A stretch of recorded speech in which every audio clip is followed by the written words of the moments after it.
నమః శివాయ. ఓం నమో శ్రీహేతవే నమః.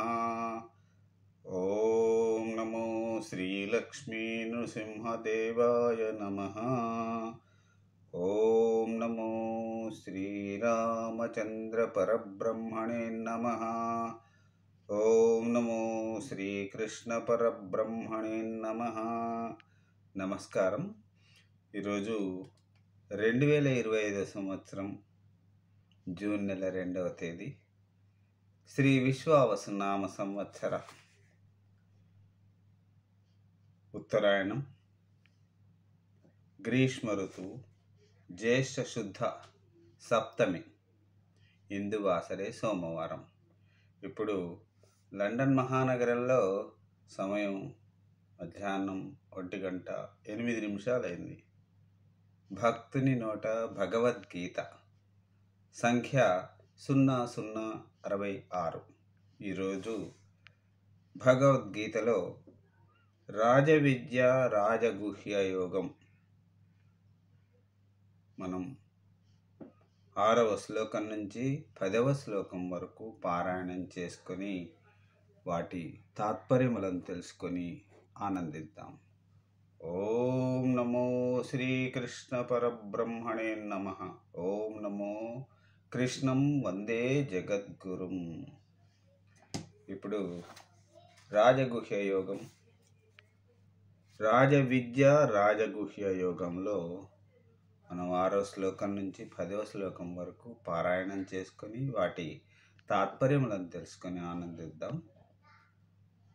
యథాకాశస్థితో నిత్యం వాయుః సర్వత్ర గో మహాన్ తథా సర్వాణి భూతాని మాత్సానీత్యుపధారయ.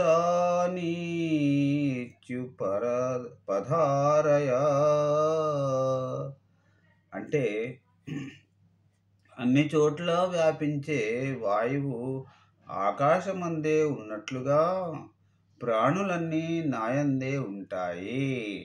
ఇక 7వ శ్లోకం, సర్వభూతాని కౌంతేయ ప్రకృతిం యాంతి మామికాం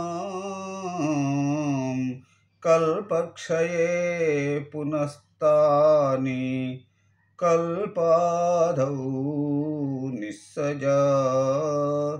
నిస్సృజామ్యహం కల్పక్షయే పునస్తాని కల్పాదౌ విసృజామ్యహం. అర్జున, ప్రళయకాలంలో అన్ని ప్రాణులు నా మాయలోనే లయమవుతాయి.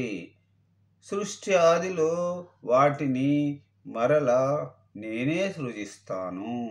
ఇప్పుడు 8వ శ్లోకం, ప్రకృతిం స్వామవష్టభ్య విసృజామి పునః పునః భూతగ్రామమిమం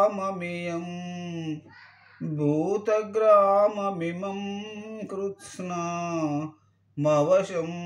ప్రకృతేర్వశాత్. 8వ శ్లోకానికి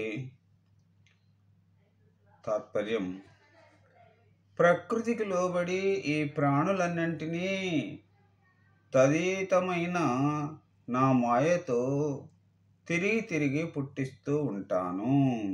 ఇప్పుడు 9వ శ్లోకం, నచమాం తాని కర్మాణి నిబధ్నంతి ధనంజయ ఉదాసీన మస్తకం తేషు కర్మషు. అయినప్పటికీ ఆ కర్మలలో నేనే ప్రవేశించక తటస్థంగా ఉండుట చేత ఆ కర్మలు నన్ను బంధించవు.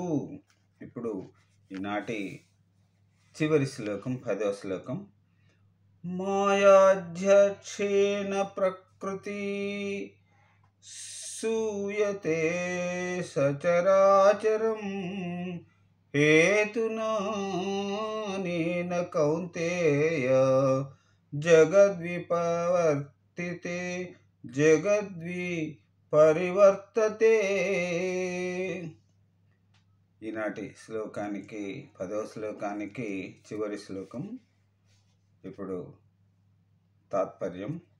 సర్వాధికారి అయిన నా సంకల్పం వల్ల చరాచర జగత్తును నా మాయయే సృష్టించి ప్రవర్తింపచేస్తోంది. ఓం నమో శ్రీకృష్ణ పరబ్రహ్మణే నమః. ఓం నమో శ్రీ కృష్ణం వందే జగద్గురుం. సర్వే జన సుఖినో భవంతు. అందరూ బాగుండాలి, అందులో నేనుండాలి. సెలవు. మరి రేపటి భగవద్గీత పారాయణంలో మళ్ళీ కలుసుకుంటాను. అంతవరకు సెలవు. నమస్కారం.